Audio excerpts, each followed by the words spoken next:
It's Nicki Minaj. So was roughly familiar with Nicki Minaj. Not exactly someone who I would consider is living a moral life, just kind of looking at some pictures of her. Putting all of that aside for a second, Nicki Minaj is extremely popular. Nicki Minaj has, 150 million followers or something on Instagram? 127 million, is that right? Some extraordinary number. I mean, just incomprehensible. 157 million people follow her on Instagram. 22 million people follow her on Twitter. Nicki Minaj is a black rapper. She's 38 years old. Her real name is Onika Mirage, and she changed her name to Nicki Minaj. That's her stage name. And Nicki is very popular in the black community. She's very popular in many different communities across the country. And she sent out this tweet that we mentioned. So Nicki Minaj has just embarked on a journey that I don't think she quite understands.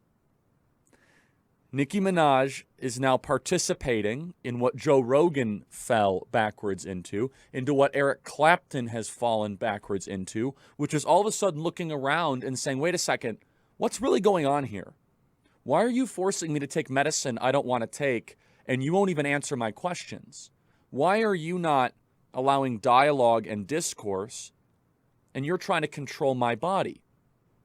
Now, I wouldn't put Nicki Minaj in the Aristotle category as far as her ability to think deeply about things, but the wisdom that she has articulated in the last couple days far exceeds that of Fauci or Collins or any people in the CDC or NIH.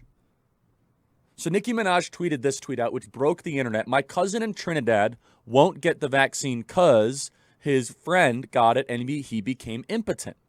Now, let me just stop here. We have over 6,000 emails, comments, and messages from you, our listeners, of negative vaccine reactions. And that list is growing. I know in my own personal circle, I know of at least 3 people that have had negative vaccine reactions.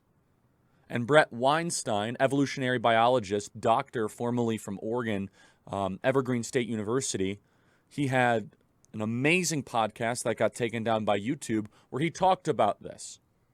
But that's a thought crime. You're not allowed to have that discourse or that discussion. Nicki Minaj said his testicles became swollen. Apologize for the graphic nature of that. His friend was weeks away from getting married. Now the girl called off the wedding.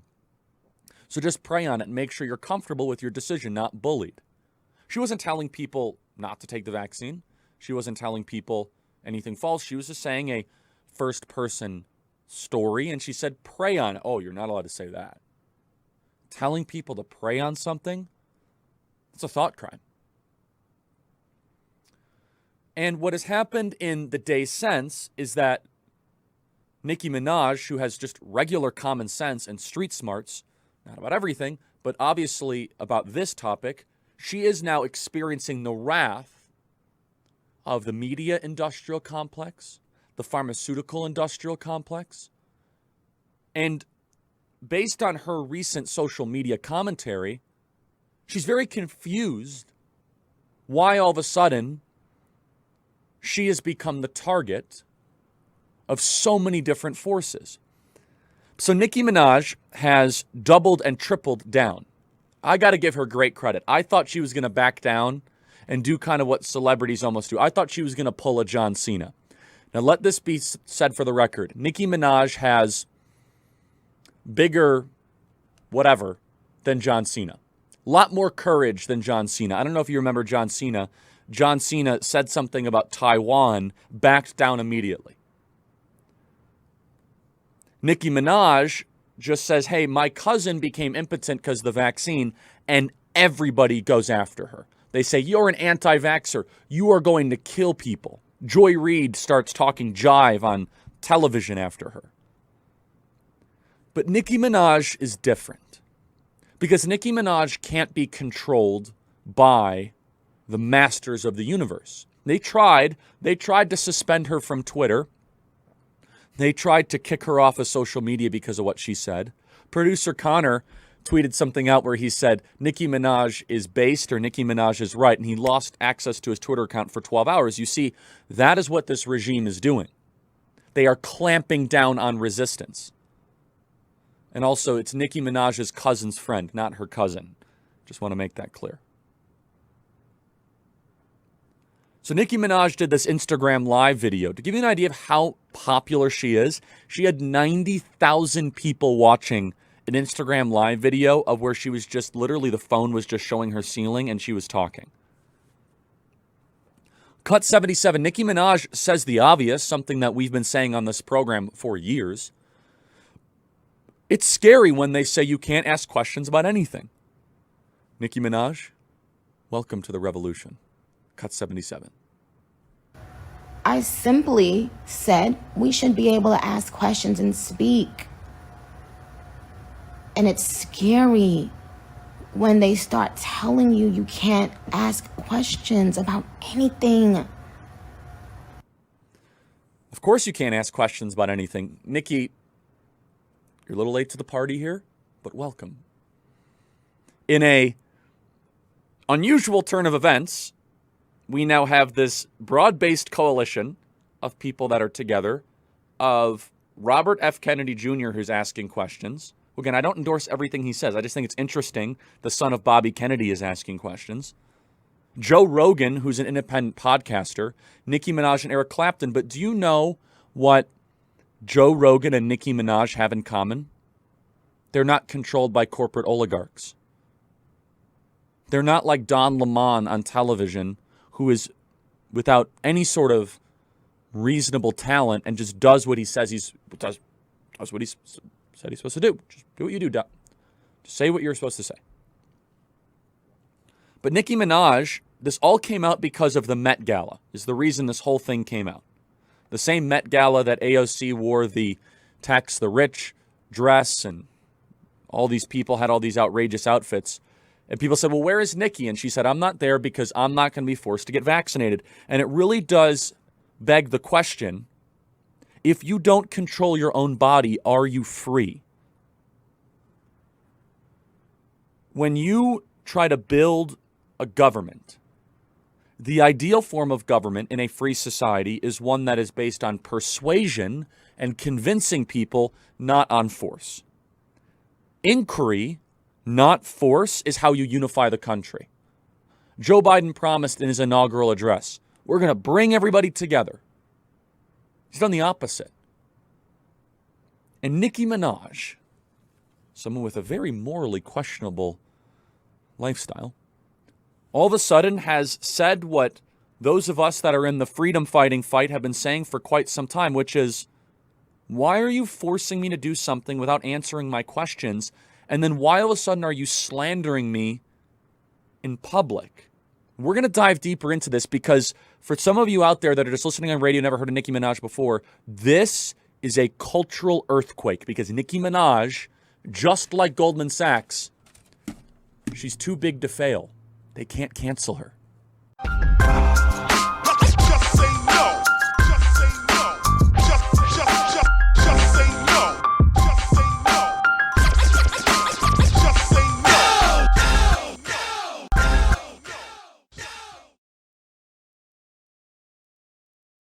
Welcome back, everybody. Email us your thoughts, freedom@charliekirk.com. Subscribe to the Charlie Kirk Show podcast.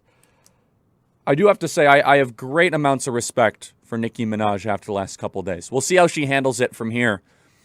But to challenge this cartel and to challenge the medical industrial complex as it is just incredible. So she then says, they want you to get vaccinated for the Met. If I get vaccinated, it won't be for the Met. It'll be once I feel I've done enough research. I'm working on that now. In the meantime, my loves, be safe. Wear the mask with 2 strings that grips your head and face, not that loose one. What's amazing is she's like a pro-masker, and she's just saying, I want to do research on the vaccine, and they still come after her. So Vox.com is this Vox.com writes this article going after Nicki Minaj. The title is Nicki Minaj isn't anti-vax. Exactly. That's why her vaccine resistance is so concerning. And this might be a typo. Might be a typo. But in this article, they show how silly their argument is. So I'm going to read this paragraph. Just to spell it out, known side effects. They're talking about Nicki Minaj's cousin's friend who got impotency issues. Just to spell it out, known side effects of the COVID-19 vaccine do not include testicle swelling, although unfounded concerns about the vaccine and female fertility have circulated. Now, I just want to say we receive thousands and thousands of messages of young ladies that are having major issues after getting the vaccine. That's all I have to say. Without more context about Minaj's cousin's friend illness, it's impossible to know more. But it's highly unlikely his situation has anything to do with COVID-19. Well, who said anything about COVID-19? Do you see how they do that there in the article? No, we're talking about the vaccine, not COVID-19. So the article says, well, it's not a side effect of COVID-19. We're not saying that. We're saying, is it a side effect of this vaccine? And by the way, if they're in Trinidad, what vaccine did they take? That's the other question. It continues by saying,